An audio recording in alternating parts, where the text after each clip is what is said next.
नमस्कार, जनवार्तामध्ये आपल्या सर्वांचं स्वागत। सर्वप्रथम पाहूया ठळक बातम्या।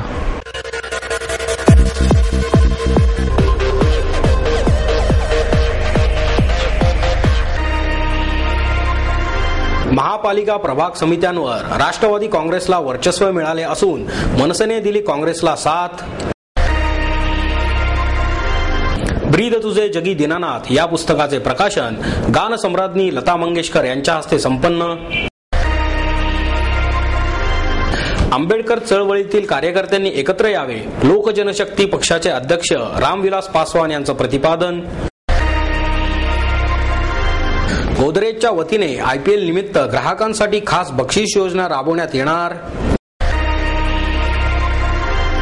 पुरातत्व खात्याच्या नाकावर टिच्चून शिवसेनेने लावला शनिवार वाड्यावर नाम फलक। संस्कृती प्रतिष्ठानच्या वतीने आयोजित कोथरूड सांस्कृतिक महोत्सवात निवडक राशीचक्र या कार्यक्रमाचे आयोजन। अण्णा हजारेंच्या आंदोलनाला रिपब्लिकन पक्षाचा पाठिंबा आहे, त्यासाठी 10 एप्रिलला राज्यभर निदर्शने करण्यात येणार। RBIचे अध्यक्ष रामदास आठवले यांची माहिती। आणि जादूटोणा विरोधी कायद्याच्या विरोधात हिंदू जनजागृती समितीच्या वतीने जिल्हाधिकारी कार्यालयासमोर निदर्शने।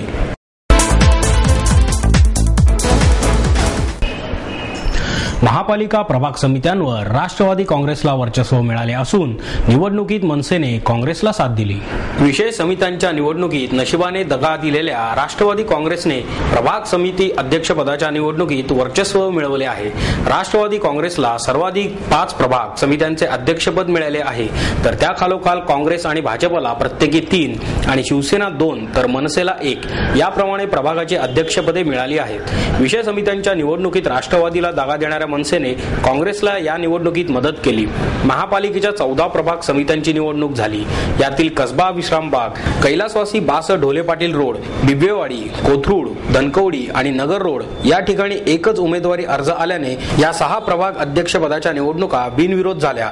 तर संगमवाडी प्रभाग समितीत काँग्रेसचे शिवाजी शिंदे, औंध प्रभाग समितीसाठी राष्ट्रवादीच्या रोहिणी चिमटे, टिळक रोड प्रभाग समितीसाठी काँग्रेसचे शंकर पवार, हडपसर प्रभाग समितीसाठी राष्ट्रवादीचे आनंद अलकुंटे, वारजे कर्वेनगरसाठी शिवसेनेचा उषा केळकर, कोल्हे रोड प्रभाग समितीसाठी राष्ट्रवादीचे विनोद ओरसे, सहकार नगर प्रभाग समितीसाठी भाजपच्या कविता वैरागे, भवानीपेठ प्रभागासाठी राष्ट्रवादीचे शांतीलाल मिसाळ, तर बिनविरोध झालेल्या प्रभागात कसबा विश्रामबाग मध्ये भाजपच्या मनीषा घाटे, ढोले पाटील रोड येथे काँग्रेसचे सुनील गायकवाड, बिबवेवाडीत शिवसेनेच्या दीपाली ओसवाल, कोथरूडमध्ये भाजपचे मुरलीधर मोहोळ आणि कात्रज प्रभागात मनसेच्या वसंत मोरे यांचा समावेश आहे। महापालिकेच्या छत्रपती श्री शिवाजी महाराज सभागृहात झालेल्या निवडणुकीला अतिरिक्त जिल्हाधिकारी RK गायकवाड यांनी निवडणूक अधिकारी म्हणून काम पाहिले। ब्रीद तुझे जगी दीनानाथ या पुस्तकाचे प्रकाशन गानसम्राज्ञी लता मंगेशकर यांच्या हस्ते करण्यात आले। नाद ब्रह्म परिवार आणि अनुबंध प्रकाशनच्या वतीने आयोजित करण्यात आलेल्या या कार्यक्रमात वंदना घांगुर्डे यांनी लिहिलेल्या ब्रीद तुझे जगी दीनानाथ या पुस्तकाचे प्रकाशन करण्यात आले।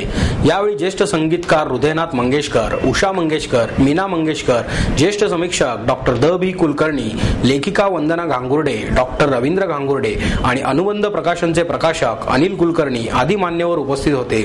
यावेळी जुन्या आणि अपूर्ण राहिलेल्या संगीत नाटकांचे दीनानाथांनी केलेल्या प्रयोगांची चित्रफीतही दाखवण्यात आली। सर्जनशील संगीतकार दीनानाथांमध्ये एक ज्ञानी ज्योतिषीही दडलेला होता असे सांगून लता दिदी म्हणाल्या, बाबांना ज्योतिषविद्या चांगली कळायची।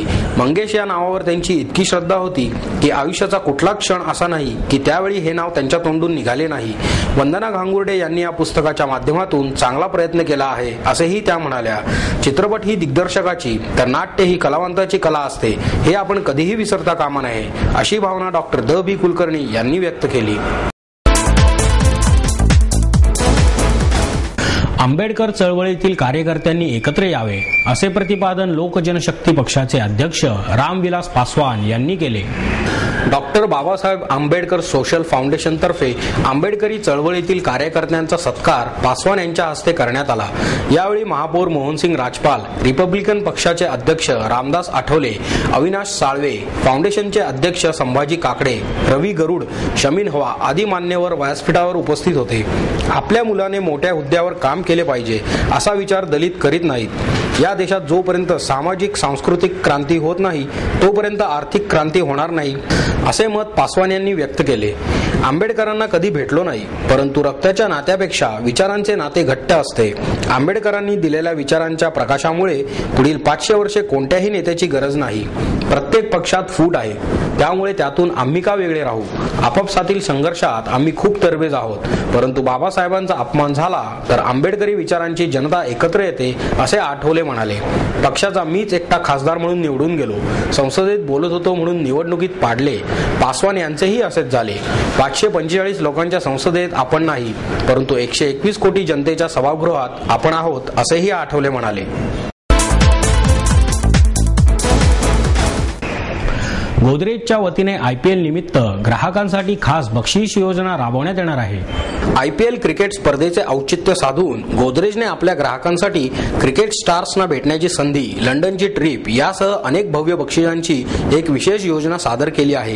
गोदरेजच्या सर्व प्रकारच्या उत्पादनांच्या खरेदीवर ग्राहकांना जिंकण्याची संधी या पॉवर प्लेद्वारे मिळणार आहे, अशी माहिती कंपनीचे आंतरराष्ट्रीय व्यापार आणि विपणन विभागाचे महाव्यवस्थापक मेहर नोश पिठावाला यांनी पत्रकार परिषदेत दिली. उत्पादन खरेदी केल्यानंतर कंपनीला त्याचे नाव SMS द्वारे कळवायचे आहे. त्यानंतर त्या उत्पादनासाठी निश्चित केलेल्या खेळाडूचे नाव त्यांना उपलब्ध होईल.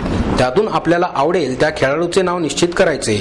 IPL मधील त्याच्या खेळाप्रमाणे त्याचे रेटिंग वाढले तर ग्राहकांना त्या प्रमाणात बक्षीस जिंकण्याची संधी मिळेल.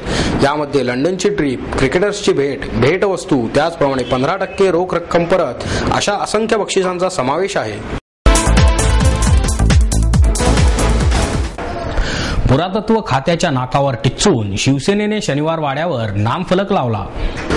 अटकेपार झेंडे लावणाऱ्या पेशव्यांच्या ऐतिहासिक विजयाचा साक्षीदार आणि पुण्याचे वैभव असणाऱ्या शनिवार वाड्यावर मराठीत नामफलक आणि भगवा झेंडा लावावा अशी मागणी शिवसेनेच्या वतीने 24 फेब्रुवारी 2011 रोजी शिवाजीनगर येथील पुरातत्व खात्याकडे केली होती.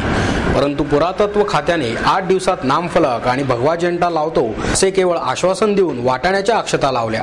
मात्र या मागणीबाबत पुरातत्व खात्याकडून 1.5 महिन्याचा कालावधी लोटूनही कोणत्याही प्रकारचा प्रतिसाद मिळाला नाही. त्यामुळे शिवसेनेला हे आंदोलन छेडावे लागत आहे, अशी माहिती शिवसेना कसबा विधानसभा मतदारसंघाचे विभाग प्रमुख मिलिंद काची यांनी दिली. पुरातत्व खात्याच्या या कृतीचा निषेध करण्यासाठी शिवसेना कसबा विधानसभा मतदार क्षेत्रातर्फे शनिवार वाड्याच्या मुख्य दर्शनी दरवाजावर प्रतिकात्मक मराठीतील नामफलक लावून निदर्शने करण्यात आली. यावेळी उपशहर प्रमुख राजेंद्र शिंदे, संतोष भुतकर, संदीप गायकवाड, मोहन परदेशी, सुनील पांगरे, अनिल जाधव, राहुल पारखे, नंदकुमार काळे, नेताजी जगताप आदी मान्यवर उपस्थित होते. शिवसेनेतर्फे वेळोवेळी पुरातत्व खात्याकडे मराठीतील नामफलकाबाबत तसेच शनिवार वाड्यावर भगव्या झेंड्याबाबत पाठपुरावा करूनही पुरातत्व खात्याने नामफलक लावण्याचे वावडेच असल्याचे सिद्ध केले. त्यामुळे शिवसेनेला पुरातत्व खात्याचे लक्ष वेधण्यासाठी नाईलाजाने ही निदर्शने करावी लागत आहेत, असेही काचे यांनी सांगितले. शिवसेनेने आंदोलन करूनही आगामी 8 दिवसात योग्य प्रतिसाद पुरातत्व खात्याने न दिल्यास शिवसेनेला आपल्या पद्धतीने पुढील पावले उचलावे लागतील, असा इशाराही काचे यांनी यावेळी दिला. पुण्यातील ही ऐतिहासिक वास्तू ज्या शनिवारवाड्याचं नाव पूर्ण जगभरात प्रसिद्ध आहे आणि त्यामुळेच आपलं पुणे म्हणून ओळखलं जातं. तर या ऐतिहासिक वास्तूवर गेली 5 वर्ष पाटीच गायब झालेली आहे शनिवारवाडा नावाची. तर ही पाटी आम्ही ऐतिहासिक पुरातत्व खात्याकडे आम्ही शिवसेनेतर्फे वेळोवेळी निवेदन दिलं. तर पुरातत्व खात्याने 8 दिवसात आम्हाला ही पाटी बसवून देतो म्हणून असं सांगितलं. आता त्या गोष्टीला 2 महिने झालेले आहेत. तर आता पुढच्या 8 दिवसात जर पुरातत्व खात्याने जर ही शनिवारवाड्याची ही पाटी जर बसवली नाही तर शिवसेना आपल्या पद्धतीने ती पाटी बसून त्याचं उद्घाटन करेल. याआधी आम्ही 2 महिन्यापूर्वी पुरातत्व खात्याची पत्रव्यवहार चालू आहे आमचा, पण पुरातत्व खात्याकडून आम्हाला कसली हे नाहीये. 16 तारखेपर्यंत जर पाटी बसली नाही तर 16 तारखेला शिवसेनेतर्फे या फलकाचं उद्घाटन करण्यात येईल. संस्कृती प्रतिष्ठानच्या वतीने आयोजित कोथरूड सांस्कृतिक महोत्सवात निवडक राशी चक्र या कार्यक्रमाचे आयोजन करण्यात आले.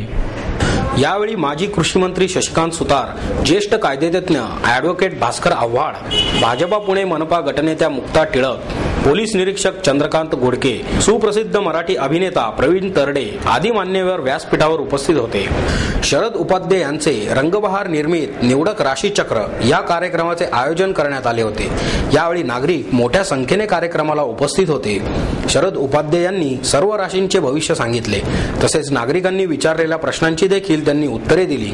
हा महोत्सव राबवण्यासाठी अजय मारणे, नितीन शिंदे, निलेश कोंढाळकर, ॲडव्होकेट गणेश वरपे आणि संस्कृती प्रतिष्ठानचे अध्यक्ष भाजपचे नगरसेवक मुरलीधर मोहोळ यांनी अखंड मेहनत घेतली. बँगलोर जेव्हा येत होतो मुंबईला, सकाळी 7:40 फ्लाईट होता. इतकी छान हवा होती, वेळेवर टेकऑफ घेतल्यामुळे पॅसेंजर मजेत होते. आणि मला जाणवलं माझ्या शेजारी बसलेला जो पॅसेंजर होतो नक्की कन्यारेश्वर असणार, कारण त्याच्या हाताची चाळवा चालली, घाम टिकत होता चालला. ही सगळी कन्यारेशीचे लक्षण. पण हळूहळू माझ्याकडे सरकत होता, ओळख नाही पाळत नाही, कारण पायलटची अनाउन्समेंट चालू होती. गुड मॉर्निंग, आपण आता 25,000 फुटावरून बेळगाववरून जातोय, हवा फारच छान आहे. त्याचं चालू होतं.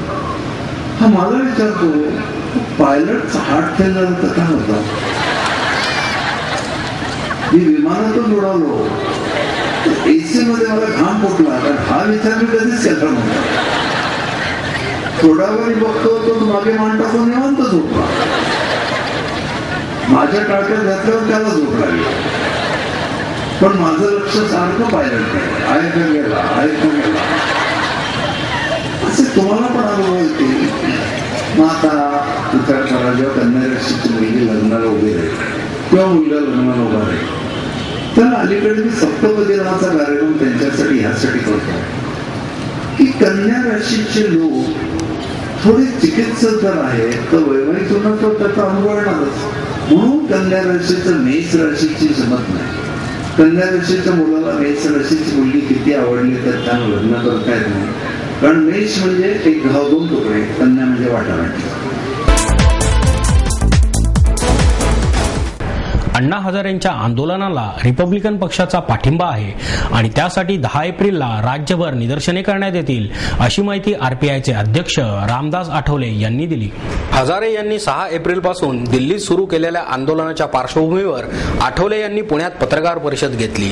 देशातील वाढता भ्रष्टाचार, काळा पैसा आदी गोष्टींचा उल्लेख करताना आठवले म्हणाले की आपण एकीकडे अमेरिकेशी स्पर्धा करत असताना गरिबी मात्र वाढत आहे.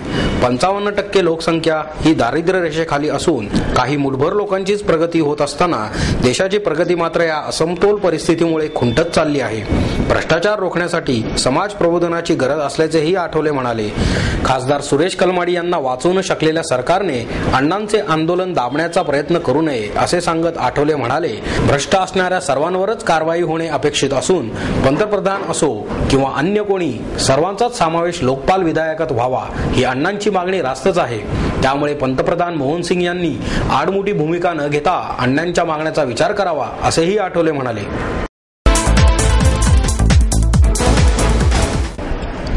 जादूटोणा विरोधी कायद्याच्या विरोधात हिंदू जनजागृती समितीच्या वतीने जिल्हाधिकारी कार्यालयासमोर निदर्शने करण्यात आली.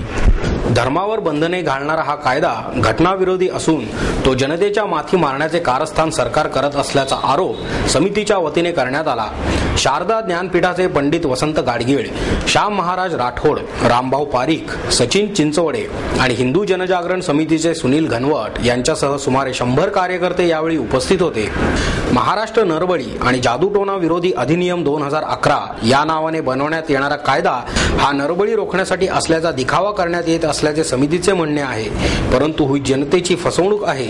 नरबळी सारख्या गंभीर गुन्ह्यासाठी या कायद्यानुसार जास्तीत जास्त 7 वर्षे शिक्षा आहे, तर खुनासाठी फाशीची शिक्षा आहे. अशा परिस्थितीत हा कायदा प्रभावी कसा होईल असा प्रश्न उपस्थित करत समितीने या प्रस्तावित कायद्याला विरोध केला आहे.